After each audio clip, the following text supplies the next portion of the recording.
सभी पशुपालक भाइयों को मेरा नमस्कार। आज मैं आपको बताने जा रहा हूं कि मुर्रा नस्ल की क्या क्या विशेषता होती है, मुर्रा नस्ल को कैसे पहचानते हैं और मुर्रा नस्ल का किसी दूध उत्पादन में क्या योगदान है।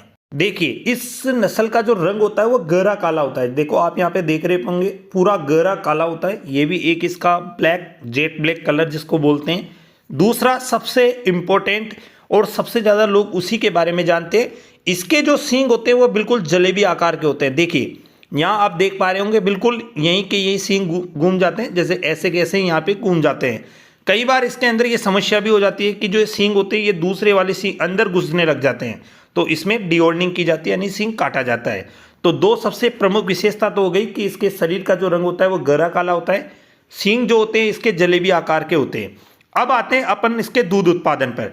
तो देख रहे होंगे, आपको यहाँ पे अडर दिख रहा होगा, ये पूरे भारत के अंदर सर्वाधिक दूध उत्पादन करने वाली भैंस की नस्ल है।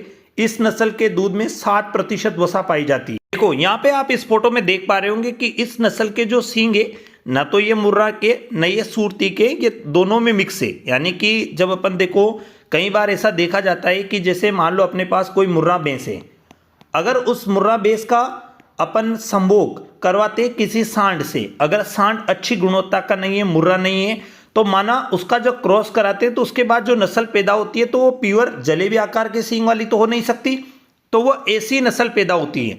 तो देखिए, कभी भी जब भी आपके पास कोई अगर अच्छी गुणवत्ता की जैसे मान लो नस्ल है, तो आप उसका संकरण कराएं। तो याद रखिए, सबसे ज़्यादा अगर आप उसका प्रजनन करवा रहे हो तो आप याद रखो, या तो अगर संकरण करा रहे हो तो अच्छी मुर्रा नस्ल की भैंस से सांड से करवाओ, या अगर ऐसा उपलब्ध नहीं है तो आप आर्टिफिशियल इंसेमिनेशन कराओ।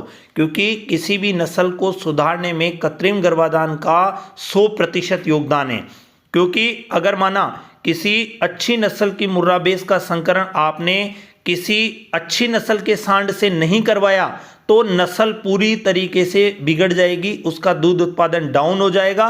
क्योंकि याद रखिए कि एक नस्ल को कम से कम 4 से 5 बार सही नस्ल से संभोग कराने के पश्चात एक अच्छी गुणवत्ता की नस्ल पैदा होती है। तो इस चीज को याद रखिए, आप जब भी नए प्रजनन, माना जब पशु मध्य में आ रहा है और आप प्रजनन कराना चाह रहे हो, तो कृत्रिम विधि प्रयोग करें, यानी आर्टिफिशियल इंसेमिनेशन का ज्यादा से ज्यादा प्रयोग करें।